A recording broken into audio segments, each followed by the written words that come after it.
How many of you chase contracts? You may email it to one person, they send it back, but it's not a PDF for you. They've locked it. You now have to forward it back to them so they can unlock it, and then you can reshare it back and forth and back and forth. Where my guest today is Elizabeth Sheils, co-founder of Rock Paper Coin. She's not only going to give us the best business advice when it comes to starting a business, but how she's developed the technology to make your life easier. Let's get carried away. All right, joining me today and getting carried away with me is Elizabeth Sheils, founder of Rock Paper Coin. And she is going to be discussing not only this fabulous brand, Rock Paper Coin, but also her advice on the 3 most important things to do when starting a business. Welcome, Elizabeth. Thank you. Thank you so much for having me and getting carried away with me on today's show. I'm very excited to be here. I'm super glad you could make the time, and thank you for rescheduling. And this, when I got your application, I get a lot of people who pitch to be on the show, right? So, but yours was so unique that I don't know of anyone else who's doing what you're doing within the wedding industry. I just found it really fascinating. And so I was like, oh yeah, I gotta know more about this, Elizabeth. Like, this is really unique, really niche, and they always say when you're starting your entrepreneurial journey, really niche down and everything. Yes. So before we dive into the topic and what Rock Paper Coin does, I want to know if 10-year-old Elizabeth said to herself, when I grow up, I'm going to create a platform for wedding organizers to monetize and track their spending. Absolutely not. I think when I was 10, when I look back, I always wanted to do event planning, and I have a younger brother who is 8 years younger than me, and I planned his baby shower with one of my mom and grandma's really good friends. And I made the invitation. So I always loved hosting parties. So I knew that it was kind of a calling from a young age. I like control and planning and design and all of the things that go into wedding planning. But starting a technology company was probably last on the list, or pretty close to last on the list. So it's been a really wild ride getting to this point for sure. That's so tell me about that ride. What's the origin story of how this all developed? I know if you were in weddings, you clearly must have seen a gap. Yes. To then now be in a tech industry. But are you still doing weddings, or is just Rock Paper Coin now? Just Rock Paper Coin now. Oh, that's exciting. Yeah, I know. I hung up my hat as a wedding planner. So I graduated college, very naively, not knowing what a full-time job meant. And I got my first job out of college. I was so excited. And then I realized I was just sitting behind a desk all day. And I was like, oh, what did I do? This can't be my life. Oh my gosh. So had major shock, started interning at a company called Bridal Bliss that was owned by Nora Sheils. Just shadowing her, seeing it was fun on the weekends, just kind of seeing if I liked it. And I loved it. Of course, after one wedding, I was like, okay, let's do this. So I just started working for her for a couple of years. And she, on a side note, introduced me to my husband, who was her brother-in-law at the time. So that's now how we share the same last name. And, kind of just fast forward, we started really thinking about ways to streamline the business. We just felt like wedding planning, there was this huge disconnect. Our couples were asking to do everything via their phone, and none of the vendors or businesses were doing things digitally. It was just here's a PDF contract, or here's a printed contract. Can you, sign and send it back to me in the mail? Can you write me a check? And we were playing into this for a while and telling our couples, you need to order a checkbook, and this is the way things are done. We're like, why are we playing into this? Let's go out and get some technology. Let's update this industry. And I say it all the time. We accidentally started this company because we just wanted to look for technology to integrate into the business. We had zero intention of actually starting a tech company. So it's kind of a joke between Nora and I, because we're how did we get here? What a mess. Nobody went to MIT. Nobody's got a degree in engineering. You don't need that. Oh, so fast forward, we realized there wasn't any industry specific technology that would do what we were looking to do. So we, again, naively were let's just build it. It can't be that hard. It'll just be for bridal bliss. And of course, that's again, a huge misconception. And building technology is incredibly hard, very expensive, time consuming. So we decided we hit pause. We just did a bunch of market research. And then we basically said, like, hey, a lot of other companies need this. So I think this is kind of a really unique opportunity. Like this door just like cracked open for us. And we just decided to kind of step in and see what it was like. I love that. That's so exciting. Where do you think when you were developing this technology that you hit the biggest roadblock? Oh my gosh. Okay. Well, in the very first development meeting Nora and I sat in on, I had no clue what they were saying. We sat there like nodding our head, like, okay, taking notes.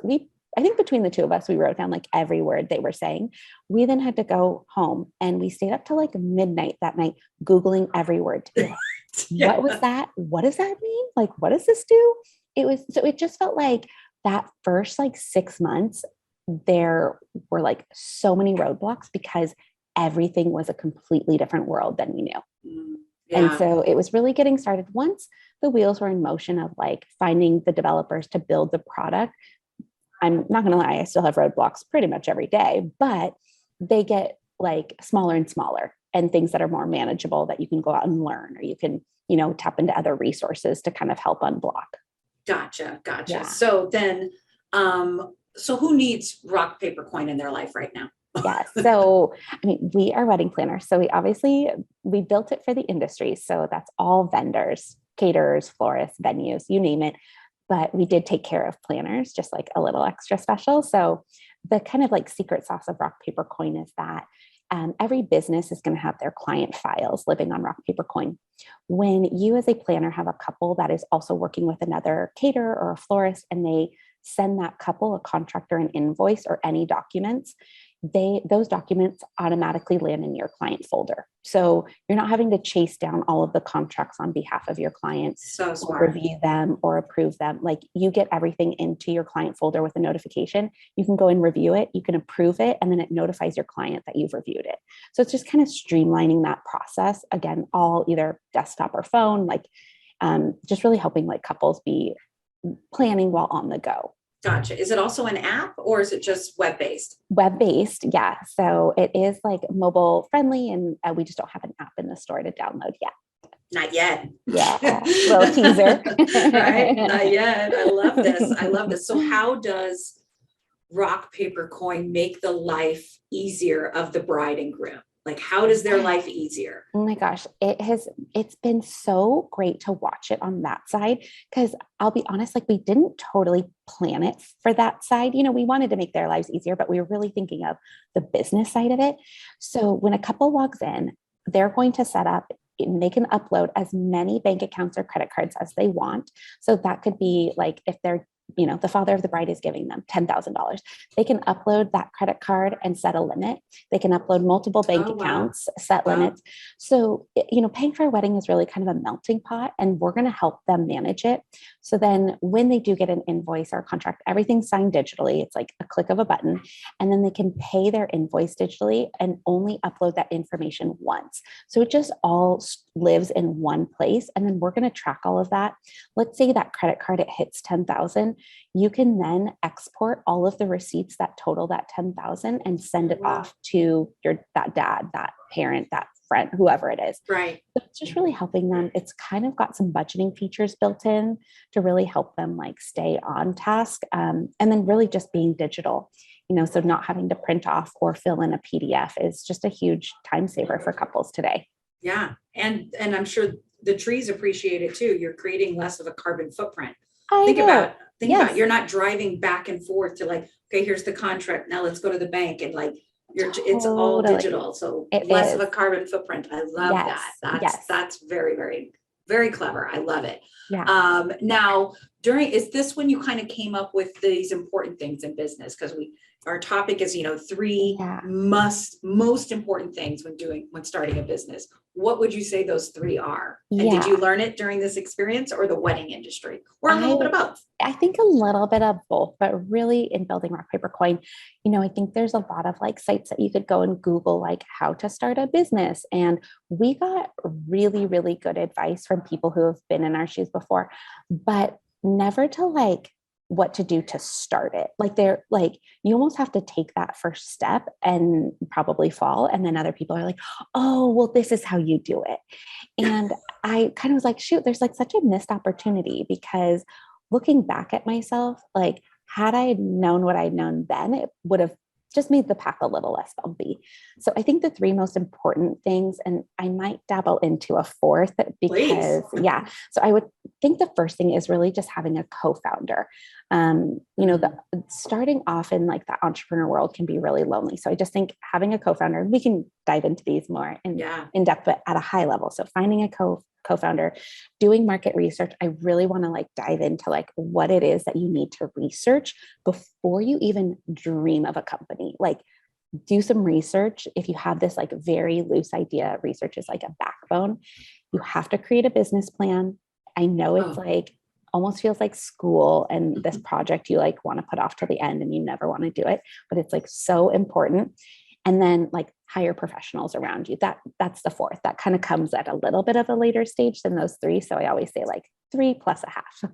Yeah. Yeah. And it's so true, because when you're starting out, you might still be working your full-time job and you're trying to build this over here and with all your extra time. I know when I was starting to build a bra, one of the best choices I ever made was hiring someone to build the website. Yes. Because I was going to throw my computer out the window because I could not understand WordPress. And it was like a foreign language. Yeah. No, you have to hire for your weaknesses. It's like so true. Yeah. And there's a lot of bootstrapping you have to do, especially when you're raising startup money or capital. Are you borrowing from yourself? Are you taking out a loan? But to me, trying to learn skills that people already are experts in was such a waste of time. So I think you're absolutely right when you're hire professionals and professionals, not people doing what you're doing. Yeah, not at the same level. No. Don't hire your brother-in-law who's like, I do this on the side. Yeah, no. Sure. I can throw it together for you. Yeah, exactly. No, that's not how it's going to work. I know. I think that's really important. Now, when the other thing you said was finding like a mentor or a co-founder. Yeah, co-founder. And did you guys, you and your sister-in-law have this when you started Rock, Paper, Coin? Kind of. Yeah. So we both wanted to dive into this, and I don't think we understood the power of like having us both in it together when we were starting this company. And we already had a working relationship, which was great. So we had been working together for years at that point. So it felt really natural. But I think for somebody who it doesn't have that partner and has this idea, it's so important to have a co-founder. The entrepreneurial path is incredibly lonely and hard. Like, I'm not going to lie that you burn midnight oil frequently, and you need somebody to burn that midnight oil with you and share in that, because it, everybody around you, whether you want it to or not, they go on that entrepreneurial road with you. So my husband, he is amazing and so supportive. He's on this road. He sees and feels every bump that I do. So you need a co-founder that you can really dive into that with, and go through those peaks and valleys. I swear, when like Nora's like, this is so hard, let's not do it. And then I'm up here and I'm like, we got this, we're doing so good. Like, we're really close. And then I'm down and I'm like, I don't want to do this anymore. And she's high. So you kind of like pull each other up through those peaks and valleys. And it's just really, really important to have somebody to share that and the workload with. Like, there's so much work to be done. So by dividing and conquering, you're able to move a lot faster and be kept accountable. Yeah, for sure. And also, what's great about having a partner in crime is like, if you're having a day, like I got to take a me day, I got to get out. Yep. They can kind of take the slack for the day, and vice versa. Like, you both can't have bad days on the same day. So true. Like, today's my day. Right. Or you plan it. You're like, we're having a really shitty week. Let's go get cocktails. Exactly. Like, we're done every day at 1:00. And speaking of that, what advice would you give your younger self and your sister-in-law? Like, what would you say to yourselves back then, what you know now? Yeah, I think that we did a really good job of dividing and conquering. And we didn't really define roles until much later in the process. And it worked well for us. So, everybody is, of course, going to have a unique situation. But I think what that really did is that it made us both incredibly knowledgeable about the entire business, so that it wasn't one of us being reliant on the engineering side and one of us on the sales side. We were in it together for, honestly, I think the first 2 years, we were just like in every meeting together, understanding every facet of the business. And then we would divide and conquer to be like, okay, you take that project, I'll take this project. Gotcha. And that holds up really well today, because if I take a vacation or if she needs to go or whatever, the other person can jump in with enough knowledge to still be that leader that the company is looking for and making those decisions. Yeah, that's really, really important. You don't want like you to be the only one with the passwords, and her to be the only one that has the answers. Exactly. Yeah. That's really, and it's really great that you have this great symbiotic relationship and you get along so well. And we always hear the horror stories of co-founders that have this horrible breakup or they're divorced because they were married or yes. Yeah. So yeah. The family aspect definitely helps, for sure. And, blood is thicker than water. So I like that we have the family aspect tied on top of that, because at the end of the day, like, even if something is tough, like we still fall back to that. Yeah, that's great. I'm very curious how you came up with the name. Oh my gosh. Paper coin. Because to me, it's very clever. Well, it was quite a story. So talk about another bump in the road. We were just looking for paper coin and we were on GoDaddy. We were searching it way too much. We were asking our friends and family what they thought. And anyways, it got we literally went to go buy it. When we were going through the checkout, it got bought from underneath us. And then somebody contacted us trying to sell it to us for $20,000. Oh my God. It was wild. I have never been so offended. And I don't want to be a total conspiracy theorist, but I was like, is this an inside job? Who, what? Somebody was just watching us constantly hit that name over and over and then bought it. And I don't know how they got my contact information. It was bizarre. So anyways, we shed a few tears and then we wrote out a huge list of names, and we actually were doing rock, paper, scissors to cut down the list of your favorite, my favorite. We were like, oh my God, why don't we just do rock, paper, coin? Rock for an engagement ring, paper for contracts, coin for payments. Let's just go for it. It makes so much sense. And that's exactly what I thought of when I saw rock, paper, coin. To me, it also sounds very wedding. It has this wedding feel about it, And so I was like, oh yeah, the big rock, obviously. Oh, and see, to me, when I heard paper, I thought it meant the marriage license, but you're right. Contracts. Yeah. Because at the time I didn't know what it was, but right. So that's very, very clever. And how long ago did you guys build this? How long have you been doing this? So since 2018 is when we incorporated, and we were starting to build out the very initial beginnings of a product. And then we launched to the public November of 2019, which, was an interesting time to launch, not knowing what was coming down the pipeline. For sure. Right. And how was that for you I guess because it's digital, but there weren't any weddings or anything happening. Yeah. It was definitely interesting. So we ended up launching and getting pretty good traction. And this loops back around because Nora and I did an entire year of market research. So this kind of can tie back into one of the points that I'll come back to. But, we got some really good traction. COVID hit and transactions and contracts, it stopped overnight. Yeah. Nothing happened on the platform. And then in May, it skyrocketed. And that's because everybody was like, okay, I have so much downtime. Where are the areas in my business that I can improve? And one of them was going digital. All of these venues that were no longer able to operate in person, wedding planners couldn't have people come in to sign contracts. It was like, how am I going to send a contract? I need to get an e-signature company. So that the signups just skyrocketed, and it was amazing. And the transactions there was no business, but we thought, you know what, let's just stay at this. Let's, keep our head down, keep working, providing the best customer service that we can. And when the, lights turn back on, we're hope that we can then capture all the business that these companies will have, kind of in the back end, reserve. And that's what happened. And it was really exciting. Gotcha. So technically you could use this not only for weddings, but any conferences, Yep. any large scale events. Yep. This Mm-hmm. technology. Yeah. Oh, Yeah. that's cool. Yeah. That's very cool. And then when you did your research, when you were like, okay, we're going to spend a year market researching, like, where do you start? Do you start with Google? I mean, Oh my gosh. how does one market research? I mean, you can pay somebody a ton of money to do this, but yes, starting out, you have no money. So we were right. like, basically like, okay, how do we figure this all out? So what we ended up doing was creating these lists of wedding planners and vendors. We would honestly go into like specific markets on Google to be like top wedding planners, top venues, whatever. Research like the state of California, the state of, Texas. We then sent out surveys to all of these emails that were just like, what technology are you using? Are you happy? How much would you pay? What's like your processing fee? And we just sent out this like huge blanket survey across the United States, and we got a ton of responses. And that was really the key to like making some pretty critical decisions on our platform.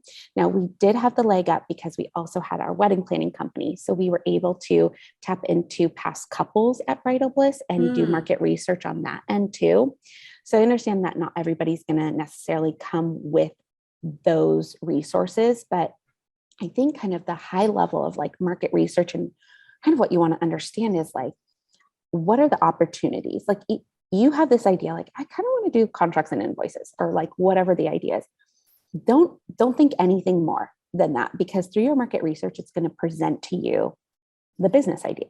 Like truly, that's, I think, where people make the biggest mistake is like, I have this like golden opportunity. I'm going to create this amazing business. They go and do the market research and they're forcing the market research to prove the concept versus the other way. Have the market research prove a concept for what your business should be. And you might not like the outcome, and that's okay. Then you can say, it's not for me, and walk away or try again and, go in a different avenue. But like understanding like, what are the opportunities of the market? What are the needs of the market?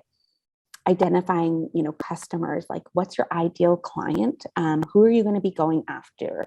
I think also it's really important to understand, like, you have this target market. And for us, it was wedding planners, but then what's the secondary market? Like, what does that look like? And that for us is all of the vendors. So it's really important to understand like all of the customer base that are potentially going to be using your product. And then like brand research, like what brand, competition, analyze them. Who else is doing this? Exactly. What are they offering? What's your idea or what's missing from all these ideas, and how can you be different? I think that's really the backbone of like the research that needs to be done. For sure. I know when I was starting Bra, it was right before the big #MeToo movement started. And so at the time, nobody was having these kind of frank conversations about what's really happening. And so then I was just kind of like, okay, well, community lifting and supporting, entrepreneurs, because I'd gone to networking events and it was all old white men. I was like, where are all the ladies at? But where are the girls? yes, right. And, can we have like some good food? Like, sorry, I was just like, anyways, yeah, exactly. But it is something. But one of the things I did was look for my competition, like, what else is out there and everything. And I think a lot of people get a little nervous about that. I mean, I don't know who your direct competitor is, if it's like a Honeybook or something like that. But when you were built, did you ever feel like, oh no, like it's already built? Like, how can we be more unique, more niche down? 100%. And I mean, I think that if you don't have a competitor, you're either first to the market, which is wild, and, definitely run with that, or you're not doing enough research, or you don't understand what your product is, or what you want to offer, because every industry should have competitors. It's so healthy, when there's plenty of pie for everybody, Nike, Adidas, like Puma, you think of even just like some of the biggest name brands, their competition pool is like 10 times the size of our competition pool, and they're still incredibly successful.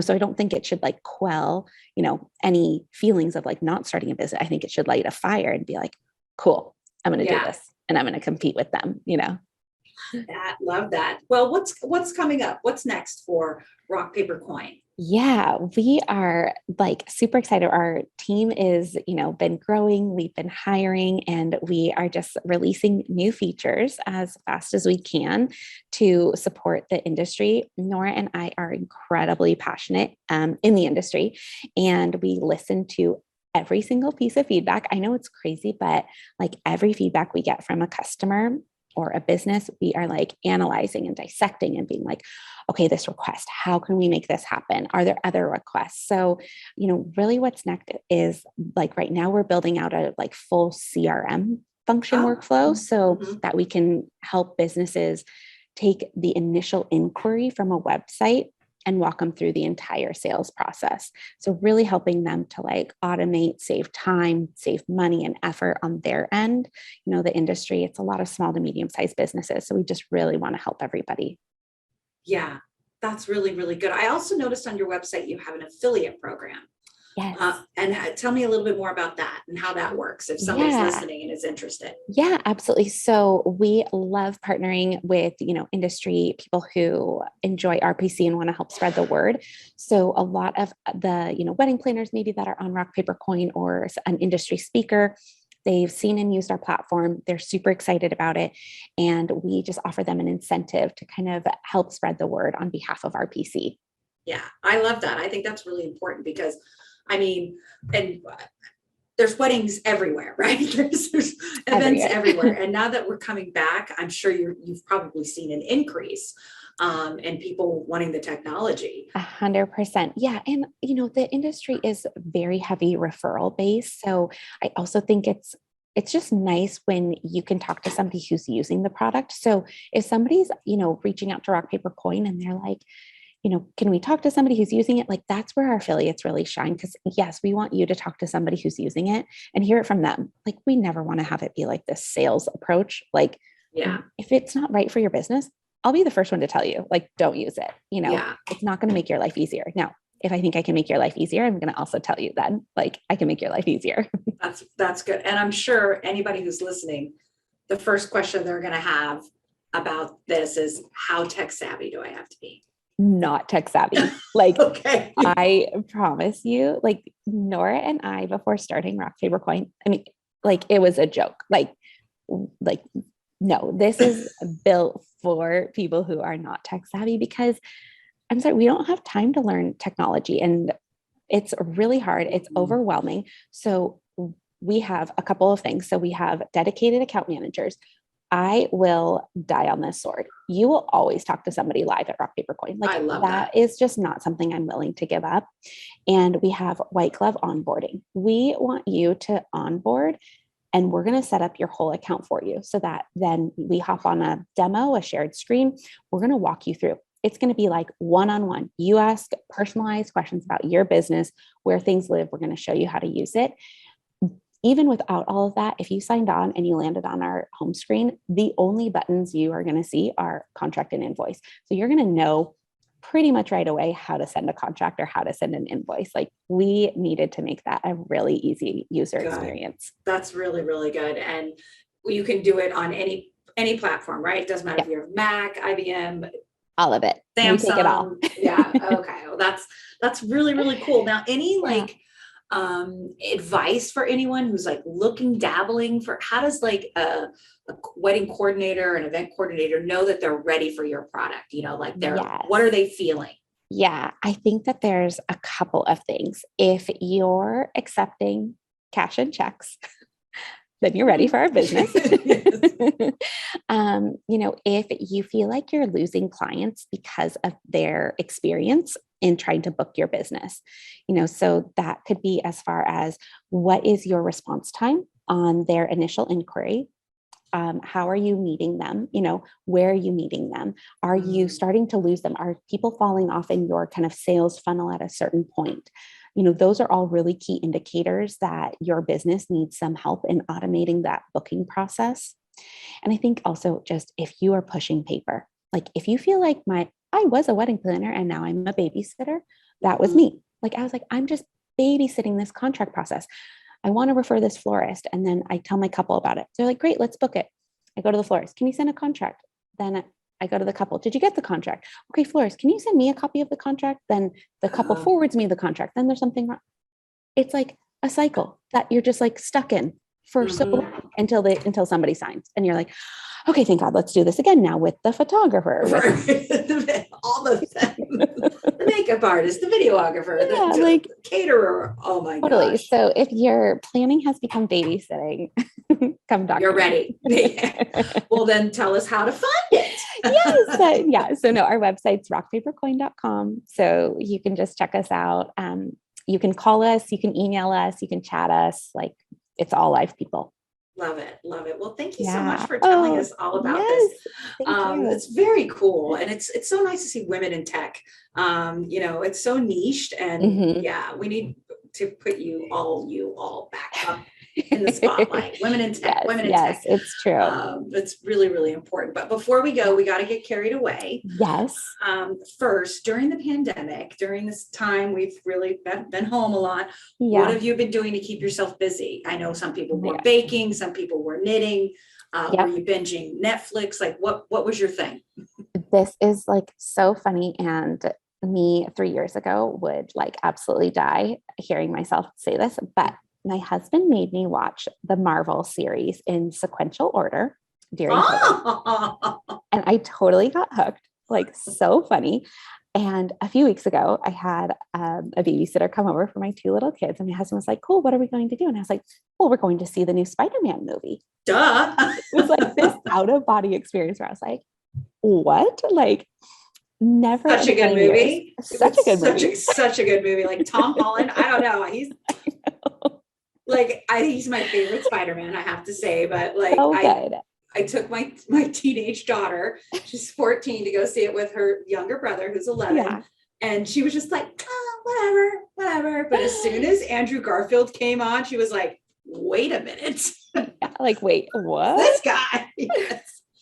Now we've seen a lot of Andrew Garfield. Now we had to watch all the Andrew Garfield Spider-Mans. They're so good, but it was like one of those where I was like dragging my feet wanting to watch this year. I was like, ugh, like comics, like whatever. Yeah. And now I'm like, okay, let's watch, WandaVision, like all of it. I'm like, what's your favorite movie? What do you think if you had to pick one to watch over and over again of all the Marvel universe? I know. Oh, that's a hard question. That's probably the hardest question I've asked this whole interview. I don't know. What would I pick? Definitely not a Hulk. It's okay. No, I wouldn't be Hulk. And I liked Black Widow, even though I thought it was kind of random. I still liked it. Yeah. Okay, it's not in the movie series, but I really liked the show Loki. Oh, that was really good. I thought that was really good. So that's a good one. Yeah, I think that might be mine. Yeah, that was a really good show. I forget the actor's name, but he's really, really good. Yes. Okay. Well, I love that. Nobody has ever said that, by the way. You're the first person who ever said, maybe they just didn't want to admit it, but I'm a big Marvel fan. And now that Disneyland has all their Marvel universe stuff, I take the kids. It's like, look at it's Iron Man. It's so I know. Oh, I do love Robert Downey Jr. Yeah. Oh, and Chris Evans. It's not hard to sit through. It is. I know. That's wonderful. Okay. And finally, my very last question is always, can you give me like 2 or 3 things that you cannot stand that people obsess about and get really crazy about? I really don't like the cutoff jeans that my teenager now has to wear, where literally it looks like she's wearing floods. And I'm like, okay. I know. That's what we're wearing to school? Okay.